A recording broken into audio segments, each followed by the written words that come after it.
Documentário sobre a Síndrome de Patau, apresentado por Anthony Lopes, Nicole Abdias, Sara Luísa e Luísa Brito. A síndrome de Patau acontece quando uma pessoa tem 3 cópias do cromossomo 13, em vez das 2 que são normais. Isso faz com que o cariótipo, que é a quantidade total de cromossomos, seja de 47 em vez de 46. Essa alteração é chamada de trissomia. Essa trissomia pode afetar todas as células do corpo, mas em alguns casos ela pode aparecer apenas em algumas das células. Quando isso ocorre, chamamos de mosaicismo.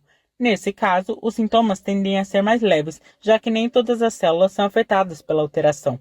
A gravidade da síndrome vai depender de quantas células do corpo tem a trissomia.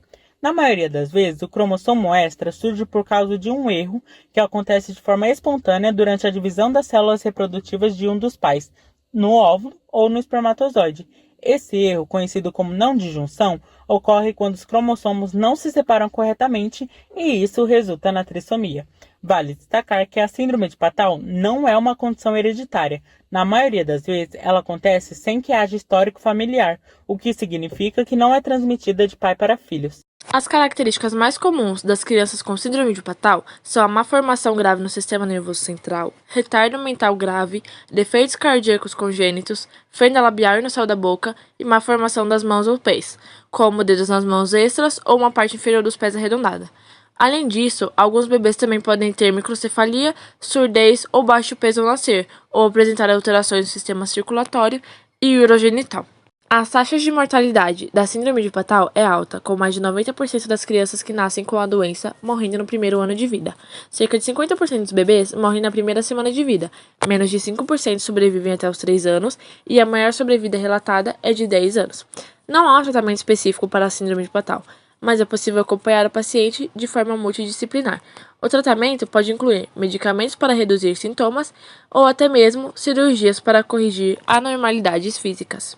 Vamos falar agora sobre uma notícia que aconteceu esse ano que tem relação com o tema. Essa notícia é sobre o bebê Arthur, filho do cantor de forró Zé Vaqueiro e da empresária Ingrid Soares. Bom, o bebê foi diagnosticado com essa síndrome durante o pré-natal. Foi o primeiro pré-natal de sua mãe. O bebê chegou a nascer, porém ele ficou internado na UTI por volta de 10 meses. Após isso, ele teve sua primeira alta, só que teve que retornar no dia seguinte, porque ele havia sofrido uma parada cardíaca. Após a sua volta para a UTI, o bebê sofreu uma cirurgia para facilitar a entrada de ar em seus pulmões. Mas mesmo com todo esse tratamento, com a cirurgia, o bebê não resistiu e sofreu uma disfunção múltipla dos seus órgãos e veio a falecer. A compreensão e o manejo da síndrome de Patau evoluíram significativamente ao longo do tempo, desde sua descoberta até os dias de hoje. A síndrome ela foi descoberta em 1960 por Klaus Patau, por isso ela recebe esse nome. Klaus Patau ele foi um geneticista alemão e foi o primeiro homem a identificar e descrever a trissomia do cromossomo 13 como a causa da síndrome. Essa descoberta foi um marco, já que estabeleceu uma ligação entre alterações cromossômicas e malformações congênitas. E antigamente, o diagnóstico ele era feito apenas após o nascimento, baseado em características físicas e problemas de saúde evidentes. A confirmação genética ela era limitada, devido à tecnologia incipiente naquela época.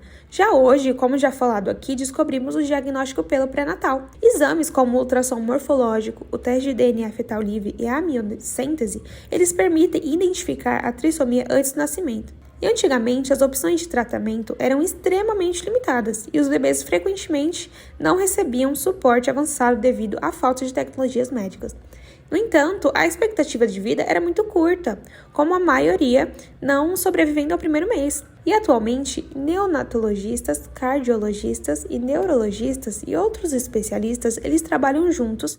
No entanto, tecnologias médicas avançadas, como cirurgias cardíacas e outros procedimentos, podem melhorar a qualidade de vida e, em alguns casos, até prolongar a sobrevivência. Concluindo, a síndrome de Patau é uma condição genética rara que apresenta desafios significativos para os indivíduos afetados e suas famílias. Embora o diagnóstico e o manejo sejam complexos, os avanços na ciência e na medicina têm permitido uma compreensão mais profunda e formas mais eficazes de suporte. Com No entanto, conscientizar a sociedade é fundamental para assegurar acompanhamento médico e psicológico adequado, além de promover uma inclusão maior e sensibilidade às necessidades dessas pessoas e suas famílias.